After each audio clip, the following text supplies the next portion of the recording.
अस्सलाम वालेकुम, मैं हूं इंजीनियर असद मुगल। आज की इस वीडियो में हम बात करते हैं कि सर्दियों में कमरे को गर्म करने के लिए हीटर बेहतर है या एसी। क्योंकि आपको पता है कि पाकिस्तान में गैस के बिल भी काफ़ी बढ़ चुके हैं, तो कुछ लोगों के जहन में ये आता है कि हम सोलर पे अगर एसी को चला लें कमरे को गर्म करने के लिए, अपने घर को गर्म करने के लिए, तो ये क्या ठीक रहेगा। अगर तो आपके एसी में हीट फंक्शन मौजूद है तो उसको ऑपरेट करने से पहले आपने कुछ चीज़ों का लाजमी तौर पर ख्याल रखना है। इनमें सबसे पहले नंबर पे ये है कि आप इसकी एक लॉजिक पहले समझ लें। जब आप अपने एसी को रिवर्स मोड में चलाएंगे तो आपकी जो ठंडी हवा है वो आउटडोर से निकलेगी और गर्म हवा इनडोर से आएगी।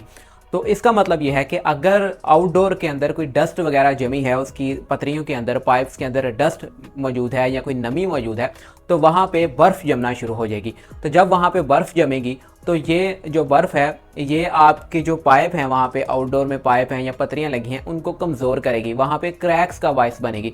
दूसरे नंबर पे आपकी वहाँ पे जो ठंडक है, जो आपके कमरे से ठंडक बाहर जा रही है, वो प्रॉपर तरीके से बाहर रेडिएट नहीं हो सकेगी, बाहर निकल नहीं सकेगी।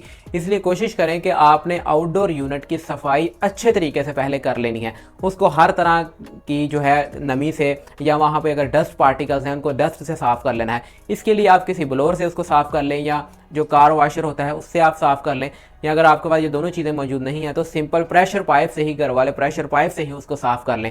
अच्छे तरीके से पहले आपने उसको लाजमी तौर पर साफ़ करना है। दूसरे नंबर पे आपने इंडोर यूनिट जो है उसका फ़िल्टर लाजमी तौर पे साफ़ करना है, क्योंकि जब गर्मियाँ जाती हैं, सर्दियाँ आती हैं, जब आपने अपने एसी को हीटिंग मोड पे चलाना है तो उसमें 2-3 महीनों का गैप आ जाता है।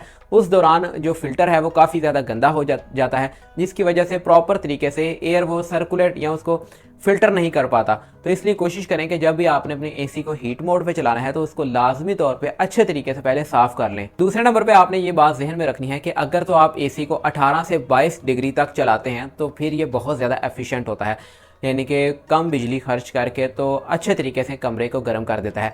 अगर आप इससे अबव जाते हैं तो फिर ये एसी के लिए भी एक स्ट्रेस का बायस बनता है। उसकी पाइप्स के ऊपर, कंप्रेसर के ऊपर बहुत ज़्यादा स्ट्रेस आती है, जिसकी वजह से उसकी गैस लीकेज के चांसेस बढ़ जाते हैं, कंप्रेसर के डैमेज होने का ख़तरा बढ़ जाता है और एसी की लाइफ कम हो जाती है। इसलिए कोशिश करें कि 18 से 22 तक ही आप अपने एसी को हीटिंग मोड में इस्तेमाल करें। तीसरे नंबर पे आपने कोशिश करनी है कि जैसे हम हीटर को आउटडोर में भी इस्तेमाल कर लेते हैं, सेहन में भी लगा लेते हैं या कमरे में लगा के दरवाज़ा खोल देते हैं, तो एसी को ऐसे नहीं करना। जब भी आपने एसी का हीटिंग मोड ऑन करना है तो आपको लाजमी तौर पे खिड़कियां और दरवाजे बंद करना पड़ेंगे, तभी जो है आपका एसी जो है वो प्रॉपर तरीके से, अच्छे तरीके से कमरे को गर्म करेगा। अगर तो आप एसी को हीट मोड पे चला के खिड़कियां और दरवाजे खोल देते हैं तो फिर इसका आपको कोई फायदा नहीं होगा, उल्टा आपके बिल में ही इजाफे का बायस बनेगा। जब आप एसी को ऑपरेट करने लगे तो शुरू में आपने फैन की स्पीड तेज़ रखनी है, फैन की स्पीड को हाई पे रखना है। 15 या 20 मिनट बाद आप उसको बिल्कुल लो पे कर दें। जब आपके कमरे का टेम्परेचर नॉर्मल पहुंच जाए तो आप उसके फ़ैन की स्पीड को कम कर दें। इससे भी आपकी जो एनर्जी है काफ़ी ज़्यादा बचेगी और कमरे का जो इन्वायरमेंट है वो बहुत ही बेहतरीन रहेगा। पाँचवें नंबर पे आपने अपने एसी के फ़िल्टर को हर 20 दिन के बाद लाजमी तौर पे साफ़ करना है।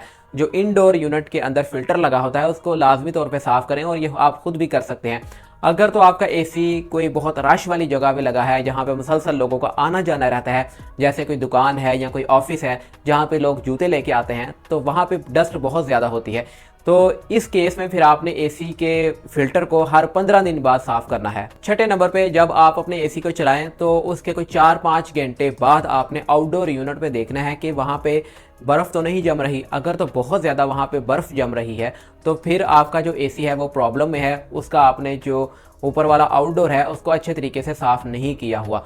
तो आपने फिर एसी को बंद करके उसकी जो बर्फ़ है उसको पहले पिघलने देना है, फिर उसके आउटडोर यूनिट को अच्छी तरह से साफ़ करें या किसी मैकेनिक से उसकी सर्विस करवा लें ताकि आउटडोर के ऊपर बर्फ़ ना जम सके। अगर वहाँ पे बर्फ़ जमेगी तो ये एसी के लिए जो है वो बहुत एक ख़तरनाक सिचुएशन होती है।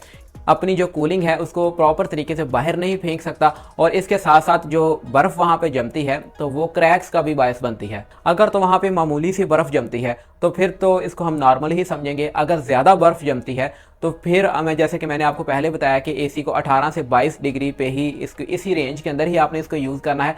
दूसरे नंबर पे आपने फिर भी बर्फ़ अगर जमती है तो फिर आपने एसी की सर्विस लाजमी करवानी है। दोस्तों, अगर आपके जहन में कोई सवालात हैं तो मुझे कमेंट करके पूछ सकते हैं, और अगर वीडियो पसंद आए तो लाइक ज़रूर कर दिया करें। मिलेंगे इंशाल्लाह एक नई वीडियो के साथ, तब तक के लिए इजाज़त दें। अल्लाह हाफिज़।